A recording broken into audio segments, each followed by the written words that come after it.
Muito bem. Eu amo demais essa passagem. Ela sempre me emociona, né? Ela sempre toca demais no meu coração. E ela tocou assim em mim nesse dia de uma forma muito poderosa, né? Porque fala assim, olha só, eu vou ler o texto de novo. Prontamente Jesus, estendendo a mão, tomou e lhe disse: homem de pequena fé, por que duvidaste? Ele fez uma pergunta para o Pedro. Por que você duvidou, não é? Por que o Pedro afundou? Porque ele duvidou. Está muito claro aqui, né? Ele afundou porque ele duvidou. Então qual que é o episódio? A Bíblia diz que Jesus tinha acabado de multiplicar os pães e os peixes. Então tinha uma multidão ali com ele ainda. Ele deu uma ordem para os discípulos: vocês podem ir para o outro lado, não é, do rio, pode ir para o outro lado, que depois eu vou. E no meio do caminho, quando eles já estavam assim, na metade do caminho, veio uma grande tempestade, que a Bíblia diz que o barco era açoitado pelas ondas. Então, uma crise muito grande, sabe? Uma grande confusão ali, tudo escuro, eles pensando que vão morrer. E aí, nessa hora que o Pedro fala para Jesus, assim, porque Jesus vem andando sobre o mar. Pensa bem, tá tudo bem, né? Tem uma tempestade ali, mas Jesus vem tranquilo, surfando, sorrindo. E ele não vem flutuando como um fantasma, ele vem como um ser humano ali. Então era para os discípulos olharem para aquele homem e pensarem: está tudo bem, né? Mas eles estavam desesperados, inclusive gritando: fantasma, fantasma. Eles estavam apavorados ali. O Pedro foi o mais corajoso. Ele disse: Senhor, se és tu, manda com uma palavra que eu vá aí ter contigo. E Jesus disse: vem. Liberou a palavra. E o Pedro então desceu do barco, olha a coragem, pisou na água. Rapaz, e lá vai o Pedrão, pá, pá, andando sobre aquela loucura ali, aquelas ondas, aquele vento. Mas aí ele começa a fazer conta, irmão. Esse é o nosso problema. A gente começa a fazer conta, não é? Esse dia alguém estava falando comigo, alguém que eu amo muito, estava falando perto de mim assim: humanamente falando é impossível. Mas irmão, mas não é humanamente que a gente vai fazer isso, é Deus que vai fazer. Não é? Para de falar essa incredulidade, né? E aí o Pedro está ali fazendo conta, mas não pode, lei da gravidade, não sei o quê, né? Ele está ali, não tem como andar sobre as águas. E aí ele afunda. Então é nessa hora que Jesus pega ele pela mão e faz essa pergunta. Irmão, essa pergunta é para todos nós hoje: por que duvidar? Né? É como se Jesus falasse assim: cara, não tem lógica você duvidar, eu não estou aqui pisando sobre as águas, não é? Por que você duvidou, rapaz? Né? Então, foi isso que pulou da Bíblia sobre mim. Né? Claro, quando o pregador prega, irmãos, o que ele quer saber, o que o pregador está pensando, o que ele está vivendo, veja o que ele está pregando. Né? Então, Deus falando comigo naquele dia: por que você duvidou? Não duvida. Mas aquela pergunta ficou, sabe, dentro de mim: por que duvidaste? Por que duvidaste? Esse é o nosso tema, inclusive nessa noite: por que duvidaste? É uma pergunta que Jesus está fazendo para cada um de nós, ok? E eu quero, com essa história do Pedro, responder essa pergunta. Por que o Pedro duvidou, ok? E por que às vezes a gente duvida? Mas não é para a gente duvidar, ok? Vocês estão prontos? Então vamos ver comigo aqui a primeira coisa, que por que o Pedro duvidou? Por que às vezes a gente duvida? Então a primeira coisa, ele se deixou vencer pelo medo. Se deixou vencer pelo medo. Olha o que diz aí Mateus 14, 26. Os discípulos, ao verem-no andando sobre as águas, ficaram aterrados. A palavra é aterrorizado. Bicho, os caras estão vendo um filme de terror. Jesus está andando sobre as águas, tranquilo, cantando um hino, cantando uma música. Lá vem Jesus para socorrê-los, não é? E eles estão aterrorizados. Irmão, os caras estão com medo da bênção. Sabe, os caras estão desesperados, a resposta está chegando, está perto de você, e você está ali apavorado. Eles estão gritando, está aqui o texto, diz que eles estão gritando: é um fantasma! E tomados de medo, ou seja, escuta, essa palavra tomados significa dominados pelo medo. Jesus está ali chegando para resolver a parada. A resposta deles está ali pertinho deles.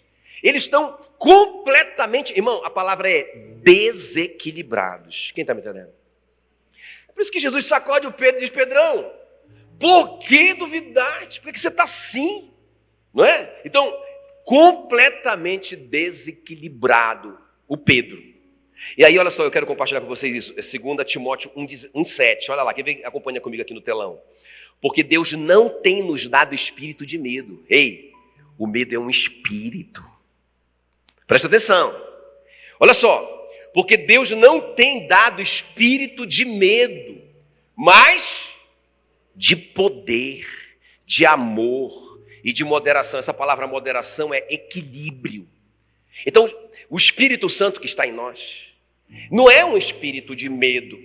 Deus não dá um espírito de medo. Esse espírito de medo, irmão, vem do Satanás. É ele que vem e coloca medo em você, para que você duvide. Porque se você duvidar, a sua fé vai para o esgoto.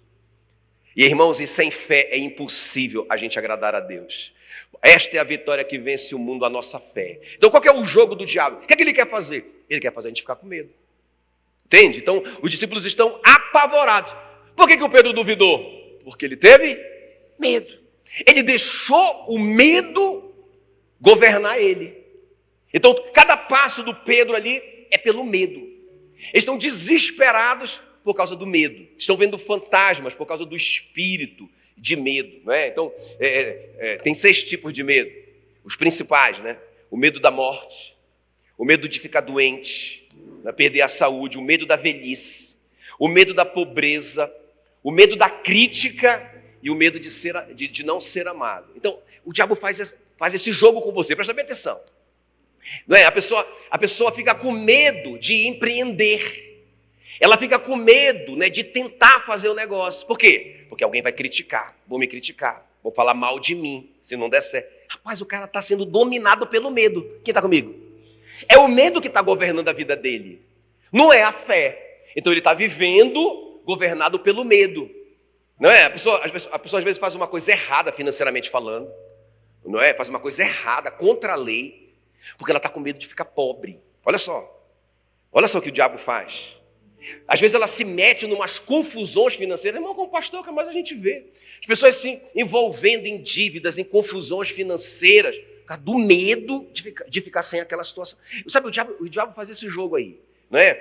Ele tenta colocar medo em você, um desses 6 tipos de medo, para que você duvide de Deus e da palavra de Deus. Não é? Então eu sempre digo que coragem não é a ausência de medo. O medo é bom. O medo é um dispositivo de defesa. Né? Eu estou num abismo, aí a adrenalina sobe, meu coração bate rápido, né? A minha audição melhora, tudo fica melhor em mim, eu fico com medo. Isso é bom, isso é maravilhoso. Agora, se você se deixa dominar pelo medo, se agora é o medo que rege a sua vida, os seus movimentos, as suas decisões, irmão, eu deixo te dizer uma coisa, tenho que te dizer, isso é pecado, porque a Bíblia diz: não temas. 365 vezes, não, 366 vezes, né? Não temas, é uma ordem, não tenha medo. Interessante que é 366 porque é para cada dia do ano. Não tenha medo hoje. E amanhã não tenha medo também. Não é? E não é uma sugestão de Deus. Não tenha medo porque eu estou aqui. O que Jesus está dizendo para os discípulos? Por que você duvidou? Por que você duvidou se eu estou aqui com você? Por que você duvidou, Pedro? Porque eu fiquei com medo. Porque o espírito do medo entrou na parada e me enganou. E eu estou apavorado.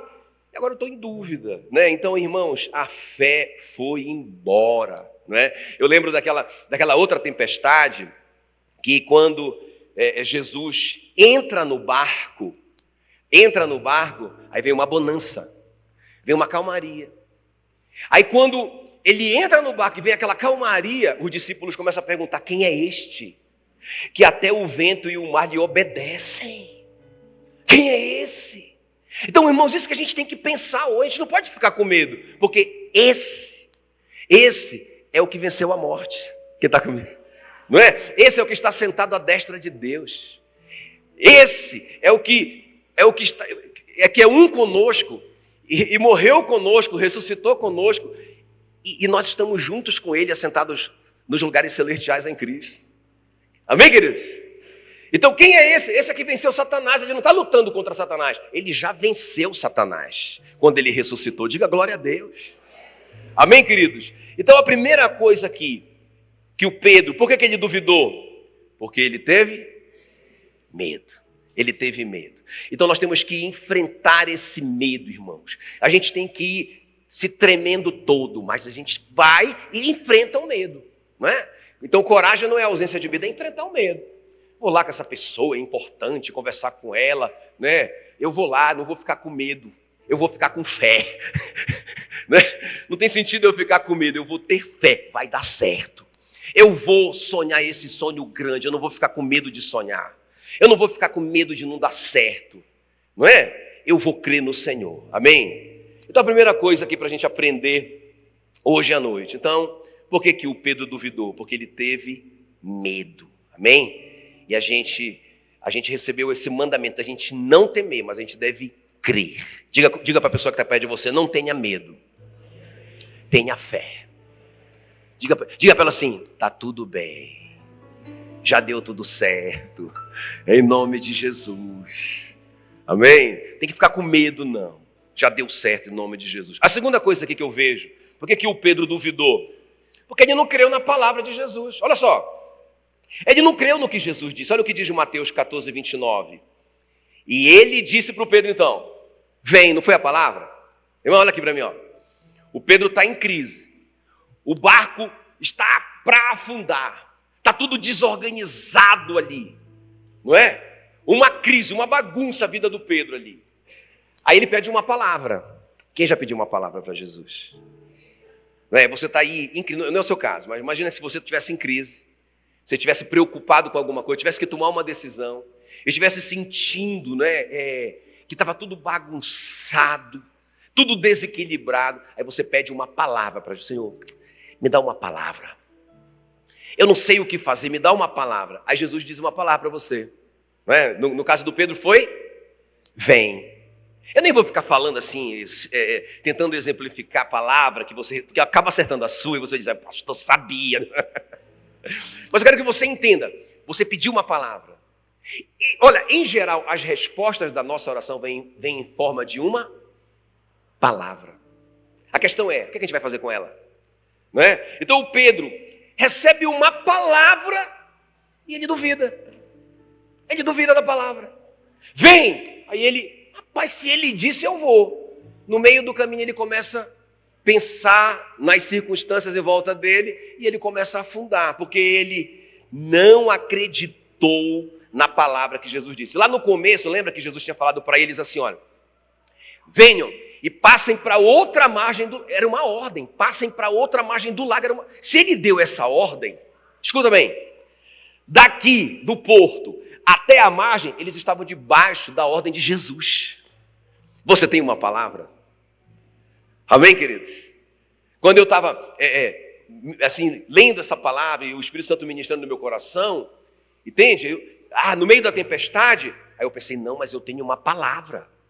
Eu tenho uma palavra. Então, daqui do porto, eu estou nessa viagem, ainda não cheguei aqui. Eu tô em cima de uma palavra que ele me deu. Não vou duvidar. Amém, queridos? Eu gosto muito de Hebreus 14, 12. Olha o que diz. É um versículo muito conhecido, diz assim, olha. Porque a palavra de Deus é viva, guarda lá, e eficaz, e ela é mais cortante do que qualquer espada de 2 gumes, ela penetra até o ponto de dividir a alma do espírito, juntas e medulas, e ela é apta para discernir os pensamentos do nosso coração e os propósitos do nosso coração. Vamos ver essas 5 coisas? Olha só, vamos comigo. A palavra de Deus é viva. Que mais que ela é? Eficaz. Que mais que ela é? Cortante. Que mais que ela é? Ela é penetrante. Ela penetra. Que mais que ela é? Ela é apta. Ela é apta para discernir os propósitos do nosso coração.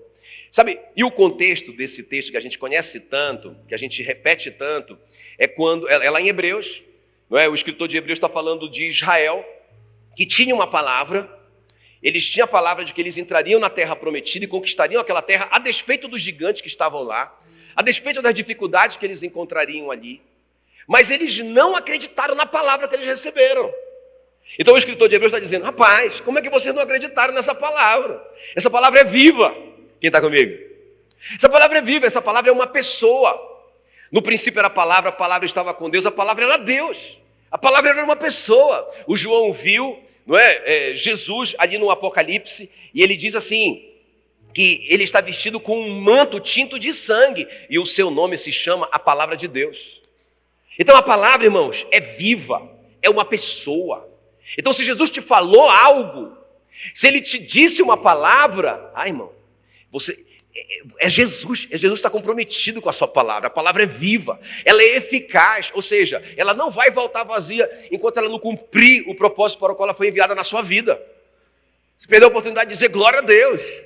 Então se você tem essa palavra, ela é eficaz, ela é irresistível. Ela diz que ela é mais cortante do que qualquer espada de 2 gumes, aleluia. E fala assim que ela é penetrante, ou seja, quando você lê a Bíblia te lê. Ela penetra em você, ela te confronta de uma forma positiva. Ela é doce na boca e ela é amarga no ventre, porque ela é remédio. Aleluia. E fala que a coisa interessante aqui nesse texto, que fala que ela é apta para discernir os propósitos do nosso coração. Por que você está aqui? O que você está fazendo nessa terra? Qual é o propósito para o qual Deus te enviou aqui? Você sabe isso? Né? Você sabe isso? Você sabe qual que é o propósito da sua vida? Quando você chegar lá com o Senhor para prestar conta da sua vida, não é? Você vai dizer para ele, olha, Senhor, eu combati o bom combate, cerrei a carreira, guardei a fé, o que o Senhor esperava que eu fosse, eu fui, o que o Senhor esperava que eu fizesse, eu fiz. É uma pergunta, não é? E sabe o que a palavra de Deus está dizendo? Que se nós nos relacionarmos com a palavra, nós vamos descobrir o propósito para o qual nós fomos enviados. Porque ela é apta para discernir o propósito do nosso coração. Quem está me entendendo? Vocês lembram quando perguntaram para o João Batista assim, você é o Messias? Porque ele estava batizando. Ele disse, não sou. Você é o profeta que haveria de vir? Ele disse, não, eu não sou. Então você é o Jeremias, que morreu e ressuscitou? Não. Você é o Elias? Não sou. Ele disse, então, quem você é? Qual é a sua identidade? Qual é o seu propósito? O que é que você está fazendo nessa terra? Qual que é a resposta do João Batista? Eu sou a voz do que clama no deserto, preparai o caminho do Senhor. Ele falou isso da própria boca dele? De onde que ele tirou isso? Ele tirou isso de Isaías 40, versículo 3. Ele recitou um versículo. Ele sabia, quando ele leu ali a Bíblia, a palavra de Deus penetrou nele. Quem está me entendendo? Discerniu o propósito dele. Quando ele leu aquilo, ele disse, esse cara sou eu. Esse cara sou eu sei. Eu vou abrir o caminho para o Messias. Por isso que ele nunca teve inveja do Messias, né? Quando falaram para ele, olha, o Messias está batizando mais do que você. Né? Ele disse, para isso que eu vim, importa que ele cresça ou diminua. Esse é o meu propósito, esse é o propósito da minha vida, está tudo certo. Quem está comigo aqui? Amém, queridos? Por que o Pedro afundou? Primeira coisa. Perdão, por que ele duvidou? Ele teve medo. Ele teve medo, não é? Por que ele duvidou? Ele não creu na palavra, ele tinha 2 palavras. Ele duvidou da palavra, não é? E a última coisa para a gente orar. Por que o Pedro duvidou? Por que duvidaste, Pedro? Diga comigo bem forte. Porque ele focou... Grita bem forte aí. Porque ele focou na circunstância. Na circunstância. Olha o que diz aí Mateus 14, 30. Reparando, porém, na força do vento, teve medo. Não é? Então, irmãos... Em vez dele olhar para Jesus, ele olhou para a circunstância. Essa é uma armadilha. Em vez de você olhar para o que Jesus te falou, em vez de você olhar para Jesus, você olhar para a circunstância em sua volta. Irmãos, eu imagino essa cena assim, olha para mim. Eu imagino essa cena assim. Imagina, está acontecendo aquela tragédia ali, eles estão desesperados, não é? E aí, lá vem Jesus tranquilo, aproximando deles, andando por sobre as águas, uma coisa incrível acontecendo ali, e o Pedro apavorado, e o Pedro olhando para as ondas, olhando para o problema, olhando para a circunstância, e Jesus falando para ele, Pedro, olha para mim, Esse medo é um espírito. Esse espírito está desorganizando a sua vida. Olha para mim. Ei, Pedro, para mim, olha nos meus olhos. Aí o Pedro olha por algum momento. Ele olha para Jesus. De repente ele diz, cara, ele está andando sobre as águas. Porque ele olha para Jesus. Ele está andando. Se ele pode, eu também posso. Me dá uma ordem para eu ir. Aí ele vai. Mas no meio do caminho, de novo, ele começa a fazer as contas. Não é? Cuta que esse crente perto de você, diga assim, para de fazer conta. Né? Para de olhar para a circunstância. Olha para Jesus. Olha o que diz Isaías 45, 22. Olha o que diz. Olha o que diz. Olhai para mim e sede salvos. Olhai para mim e sede salvos. Olha o que diz Hebreus 12, 2. Olhando firmemente para o autor e consumador da fé, Jesus, o qual em troca da alegria que lhe estava proposta, suportou a cruz, não fazendo caso da vergonha, e ele está assentado à destra do trono de Deus. É interessante o contexto aqui, o Paulo está dizendo assim, olha, nós passamos por tribulações, mas a gente não desanima. Nós passamos dificuldade, mas a gente não se dá por derrotado, não. Aí, qual é o segredo dele? Aí ele começa a explicar, ele diz, porque nós olhamos firmemente para o autor e consumador da nossa fé, que é Jesus. Porque quando eu olho para Jesus, irmão, como que eu olho para Jesus? Peraí, pastor, Jesus é invisível, como é que eu vou olhar para ele? Olhe para Jesus na Bíblia. Olhe para Jesus como que ele lidava com as dificuldades dele. Imagina Jesus ali na multiplicação dos pães. Como que Jesus lida quando ele precisa de muito e ele tem pouco?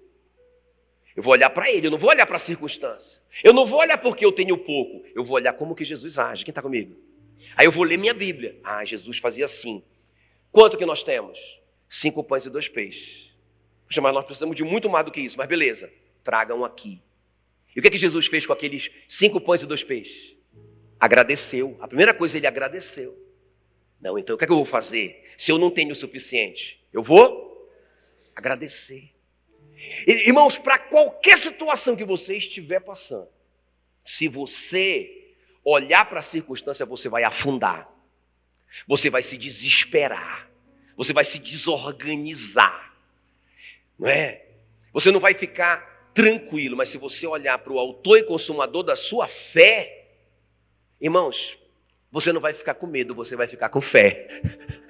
Quem está me entendendo? Amém? Então, como que termina essa história? O Pedro, então, afundou. Ele afundou, ele faz a menor oração da Bíblia, né? Aí ele fala assim, salva-me! A menor oração da Bíblia. E aí Jesus pega ele pela mão, misericórdia, Jesus tem misericórdia dele, levanta ele e corrige o erro. Qual era o erro? Ele estava olhando para a tempestade. Estava olhando para o problema, né? Pro problema. E aí ele levanta o Pedro, olha para mim, Pedro, olha para mim, olha para mim. E a Bíblia diz que eles juntos foram caminhando sobre a água de volta e entraram os dois no barco. Quem está comigo aqui? Qual que é o segredo, irmão, para a gente não afundar? Qual é o segredo para a gente não se desesperar? Qual é o segredo? Olhar para Jesus e ficar perto dele. Anda, sabe? Não, eu sei andar. Já aprendi para ele, mestre, já aprendi. Pode deixar. Vai afundar. Pedro, nós dois juntos. E fica olhando para mim. Vamos lá. Eu imagino Jesus e o Pedro ali, juntos. Né? Não fala que eles estavam de mãos dadas. Fala que Jesus pegou ele pelas mãos. Eu imagino que Jesus levantou ele ali. Agora, olha para mim. Estou olhando. Agora, não olha para a tempestade. Vamos juntos, vamos lá. Aí lá vai eles dois juntos. Aleluia, aleluia. Glória a Deus. E a tempestade está rolando. Jesus não fez parar a tempestade. Ei, às vezes não vai parar a tempestade. Até que você creia. Até que você vença o medo. Até que você volte a olhar para Jesus. Interessante isso. Aí a Bíblia diz que quando eles entram no barco, os dois. Não sei quem foi que entrou primeiro, né? Acho que Jesus mandou o Pedro. Peraí, Pedro, para te ajudar. Aqui. Vamos lá. Aí lá vai o Pedrão. Aí Jesus também pula no barco, tranquilo. Aí a tempestade para. Glória a Deus. Amém, queridos?